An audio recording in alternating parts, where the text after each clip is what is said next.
Hello there. This is your quick Deadbug tutorial. All right, so setting up, feet are hip width apart, toes pointed forward. We're going to go into a tabletop position. Yes, have a look. Make sure your lower back is glued to the mat. Your pelvis kind of tucked underneath.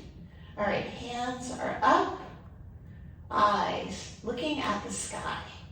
All right, option one leg at a time, no arms.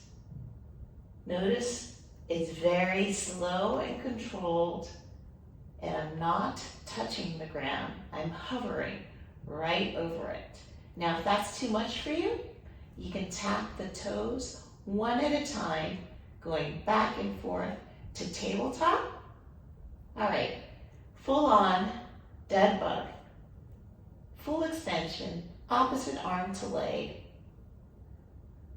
opposite arm to leg. Nice and slow and controlled, curving your pelvis, making sure your lower back is glued to the mat. And there you go.